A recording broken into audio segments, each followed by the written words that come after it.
All right, so these are slides to help you prepare for the CADC exam. So anybody completing the addictions counselor training will need to take and pass the state CADC exam, and these should help you to prepare for that. So first of all, just to give a little background on the certification itself, it is a certificate, not a license. So in Illinois, we license counselors, psychologists, social workers. The addictions counselors get their own special designation, which is the CADC. That's issued through the Illinois Certification Board. You can see on that slide, there's a link directly to their website. You can find out more information about them. They are located in Springfield. In order to become a CADC, you need 3 E's. So that's education, experience, and of course the exam. So the education is coursework or possibly workshops or other trainings you've attended. It's also experience, which comes from doing the internship or possibly getting qualified work experience in the field. And then the exam, which is what we're mostly talking about today. Once you become certified, you need to verify 40 CEUs every 2 years in order to maintain your certification. If you are already licensed as a psychologist, social worker, or counselor, then you only need 10 additional CEUs beyond your licensure. As far as actually applying to take the test, make sure that you're using the one, if you're a COD student, you're using our student application. There's a link to that right there on the page. If you're not sure, please reach out to somebody at COD so you can get the correct application. The easiest way to tell if you have the right one is that it's shorter. It's about 10 or 11 pages. The one that you find online on their website is much longer, closer to 20 pages, and it asks you to document your work experience and supervision. As soon as you see that application, you know it's not correct. When you get the right application, you just have to fill out 4 or 5 pages. You mail that to the certification board with your check. They will then contact you, send you an email, and let you know how to set up the actual test, which will be done through another company. There are several approved testing sites in Illinois. College of DuPage is one of those if you choose to take it there.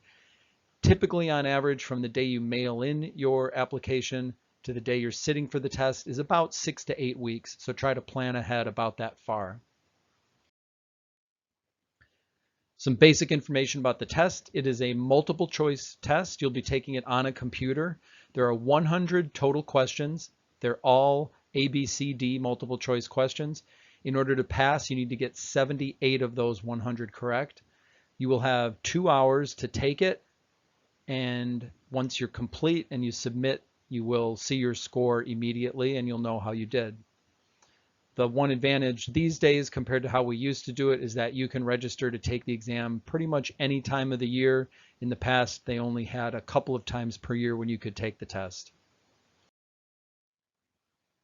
In terms of exam content, this is published official information, so you will know going into it that you'll have a specific number of questions related to each content area. Actually, the exam itself is exactly the same for everybody who takes it. It's the same 100 questions. The order of those questions will be randomized for everybody, and I believe the answer choices are also randomized. So even if you were to take the exam a second time, you won't know for sure what order the questions are coming in or what order the answer choices will be. But the actual questions themselves are the same, and they cover these 7 content areas.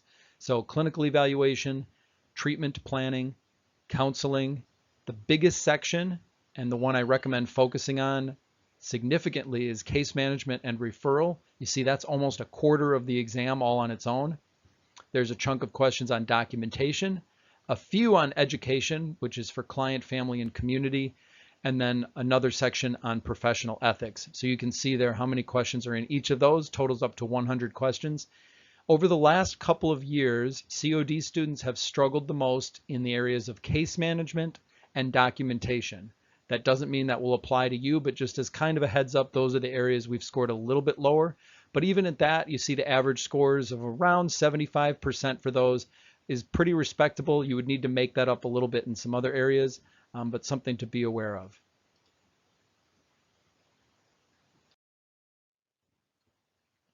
I've got some practice questions for you to look at later on. I also have a link for a practice exam that I've written that's 60 questions long, and I'll show you that.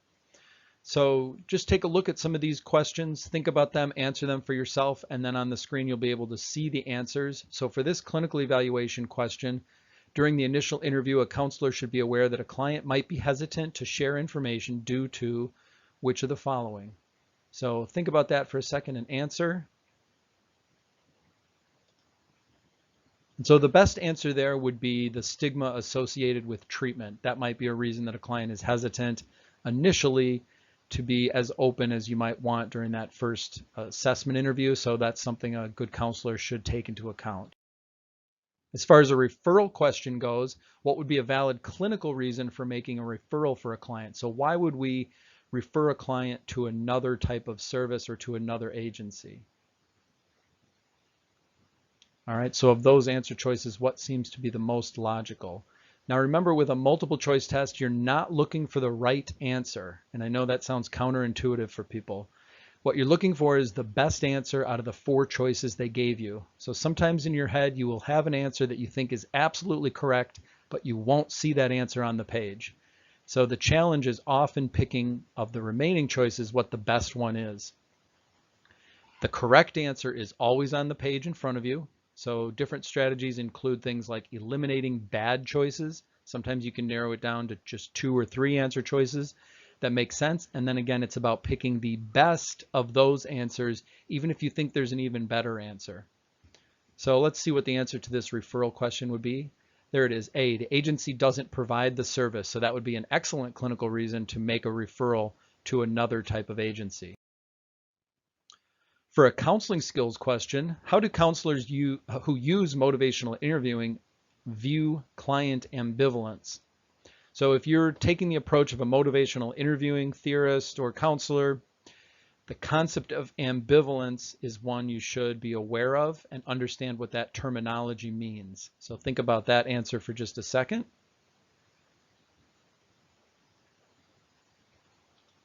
And you see the answer is D.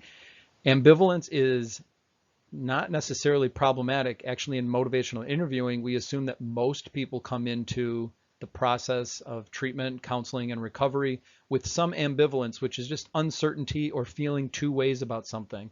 So they may not be 100% committed up front, and that's a very normal part of the change process. Looking at a sample documentation question, and keep in mind, none of these are official questions from the exam. They are based on information from counselors in the field and the study guide that the certification board has published. So they are some kind of concept of what you might see on the exam. So in this case, what is the benefit of maintaining electronic health records or EHRs? So there's a major movement over the last 5 to 10 years to move all documentation to some kind of digital storage format. And what would be an advantage of that?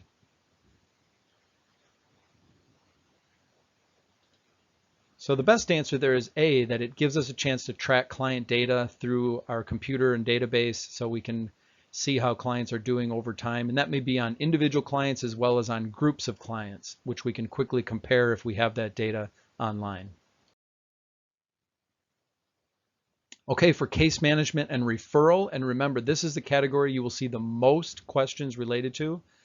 So which of the following post-treatment recommendations might be included on a discharge plan? So what would be something we would encourage a client to do after treatment? And there the best answer is C. So none of those would be bad clinical activities, safe detox, HIV prevention education, and developing a list of reasons for changing behavior. But those other choices there would happen at earlier points within the treatment process. And the one that would be included as far as aftercare or post-treatment would be participating in self-help groups or 12-step meetings. Okay, let's look at an ethics-related question. So what would be a potential concern for counselors who are in recovery? So somebody who's a professional in the field but also wears the hat of somebody who's in recovery. What could be a concern there?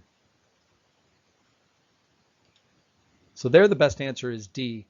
And this is based on research that shows that counselors who are in recovery tend to lean more heavily on their own experience and tend to encourage clients to follow the same path that they did rather than using more current research. Okay, some frequently asked questions. Number one, when should I take the exam? So our recommendation is that you wait until all of your coursework is done and then you've had some time in your internship. Using that practical real world experience will help a lot to bring the concepts you've learned in the classroom to life. And all of the questions are based on practical counselor experience. So having some internship hours under your belt will help a lot. You don't have to wait until the entire internship is completed. You can if you prefer to do that, but you can also take it while you're still doing the internship.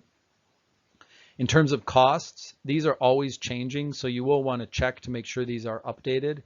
But currently there's a $75 fee just to send in your application. There's a second fee to actually register for the test. That right now is $175. And then once you pass and you're eligible to be certified, the certification board will send you one last bill. That'll be for $140. That's the actual CADC fee. So you see the total comes out to around $400 to complete all of that. Now, some people are concerned what happens if they don't pass.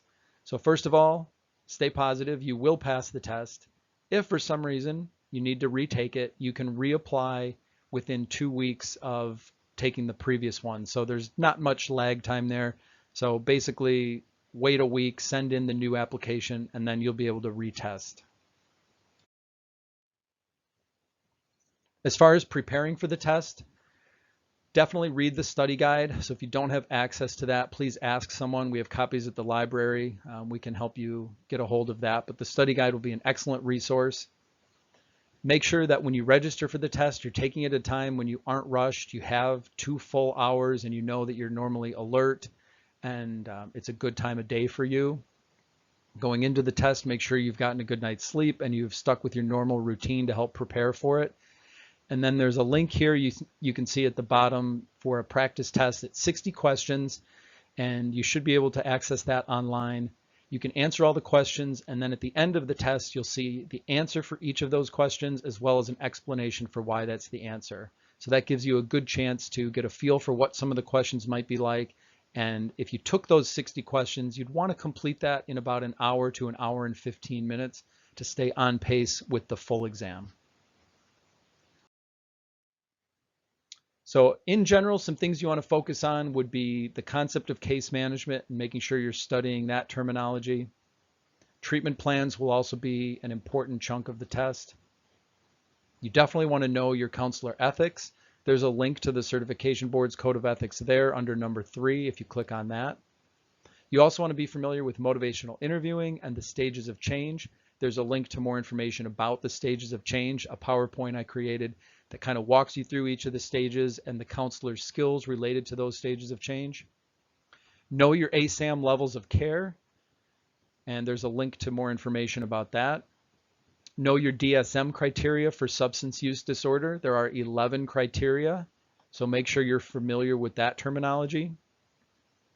Understand that the answers are geared toward real-world interactions that counselors have with their clients. So although you need to know all of the information and know the terminology, this isn't a memorization test so much as it is showing that you understand the concepts and how they would be applied to clients working in a real treatment setting. As I said, definitely you want to be familiar with the study guide. And then you also want to take a look at the core functions. If you're not familiar with the 12 core functions, click on that link. It'll take you to what those 12 core functions are, starting with screening, orientation, assessment, treatment planning, and so on, and familiarize yourself with those.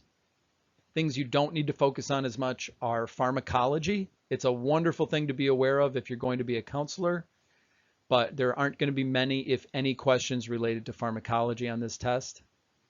The Illinois 2060 law, which is the law that describes all the rules for treatment centers and licensure, will also not be as important. Again, it's very important when you're in the field, but this particular test doesn't focus on that. I don't recommend going back and rereading all of your old texts. Doing so is probably going to be information overload, and you might not be sure what to focus on. So if you're going to go back and look at a few books, that's okay to get some ideas and to familiarize yourself with some of the terminology, but mostly focus on what's in the left-hand column, and you don't need to try to go back and overload yourself with information. Memorizing a lot of definitions won't help. They're not going to ask you what the definition of case management or treatment planning is. They're going to assume you understand the concept of case management, the concept of treatment planning, and that you're able to apply those skills to working with a real-world client. A couple of strategies for taking this test. So to have your best mental game, you want to stay calm and focused. There's a link to some recommended ways to do that.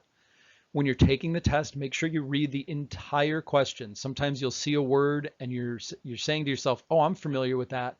I know what the answer is going to be, and you jump down and look at the answer choices, but you miss something very important in the actual question. So read the entire question. Remember that you've got 4 answers in front of you, and eliminate any that you're sure are wrong or not good answers, and choose the best answer of the choices.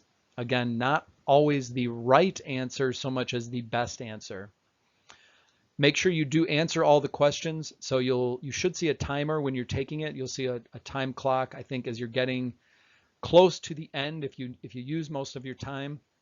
So if you have a few questions left and you have very little time left, you're better to guess than to leave any blank. If you leave it blank, you'll automatically get that wrong. So guessing would only be a last resort if you're absolutely running out of time, but do make sure you answer all those questions.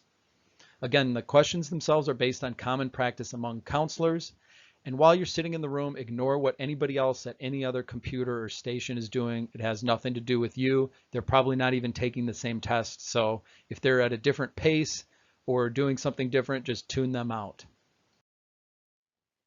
Physically, you also want to be prepared. So setting up to take the test at a time when you're usually very alert and rested. For most people, that's the morning. When you go in, wear something very comfortable. Nobody's judging you by how you dress going into it.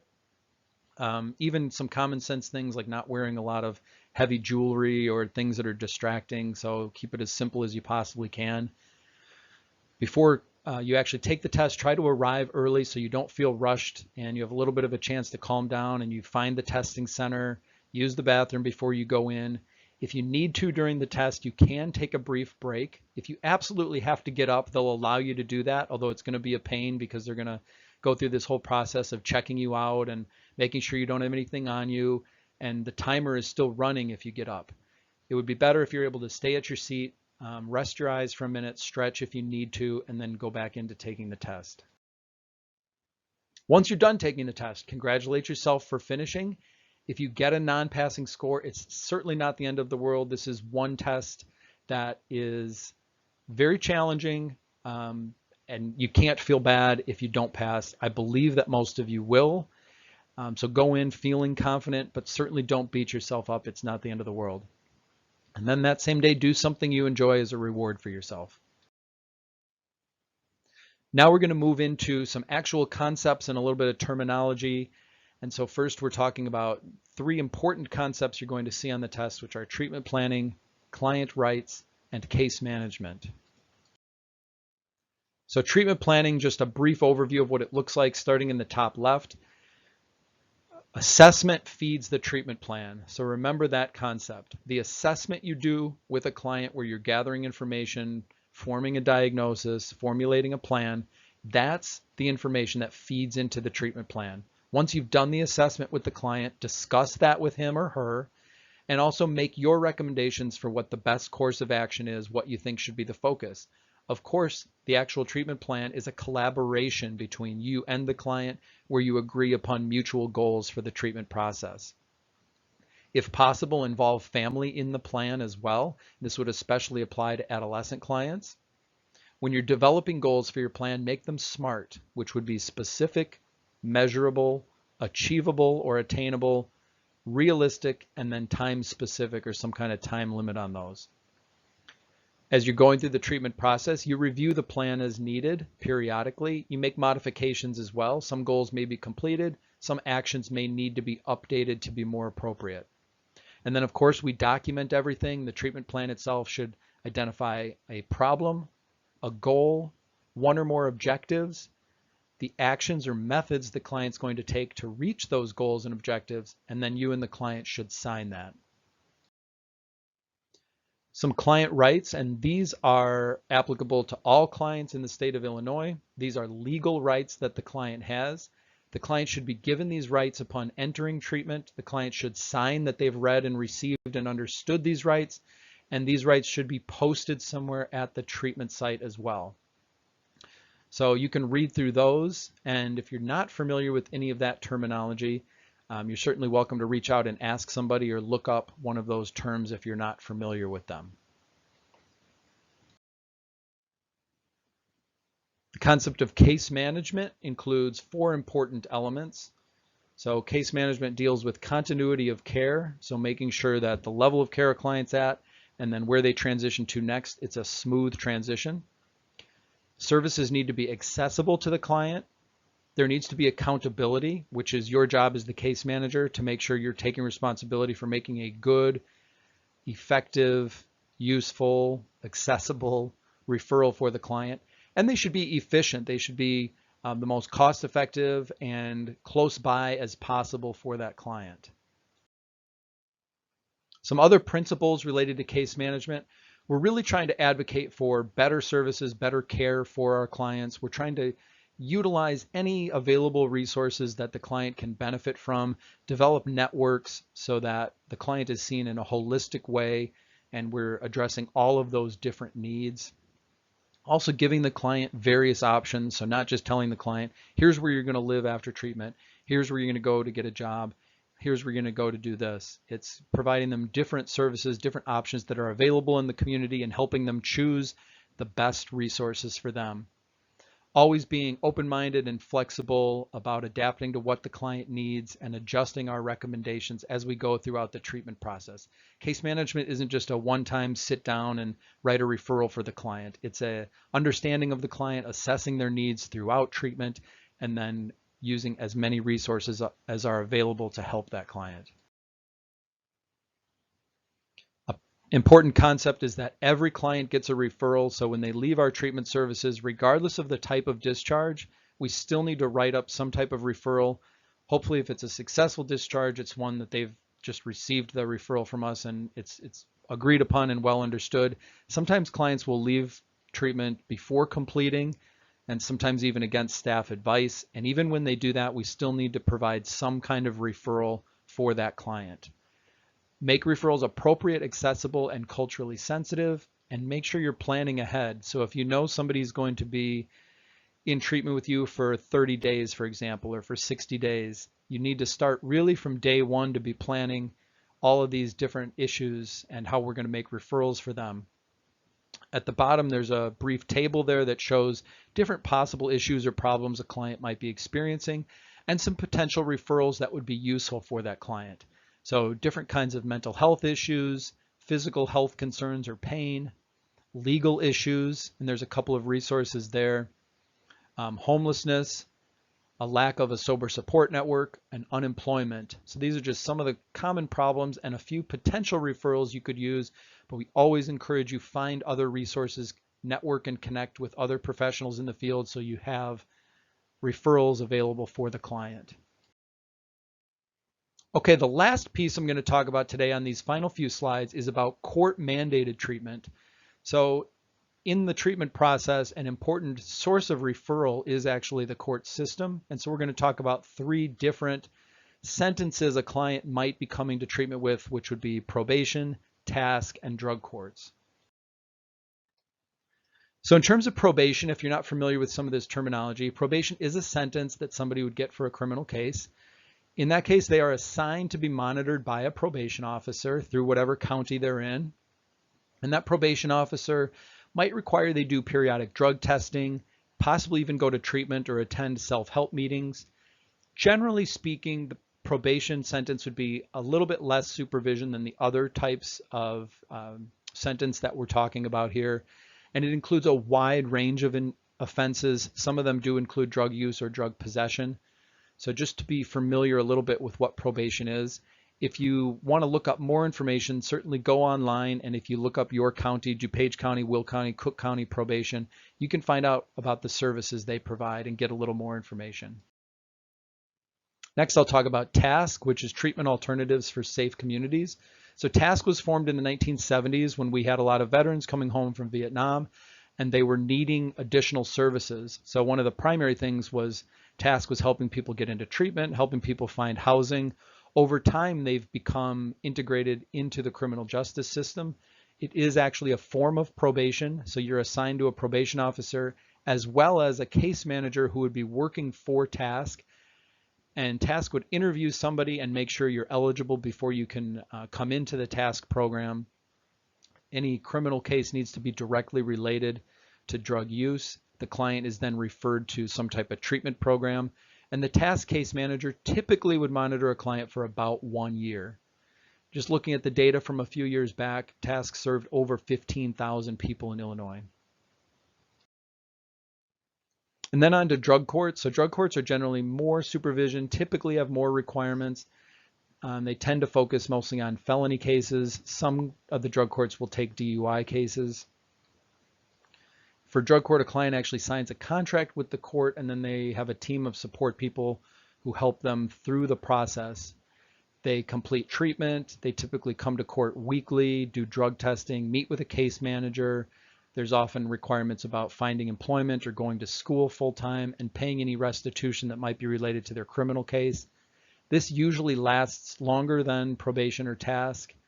And then upon completion of the program, the client would have a graduation ceremony during which the charges that they are in drug court for are dropped. Some confidentiality issues to think about. The criminal justice system tends to more openly share information than we do on the treatment side. Actually, it's a pretty stark difference.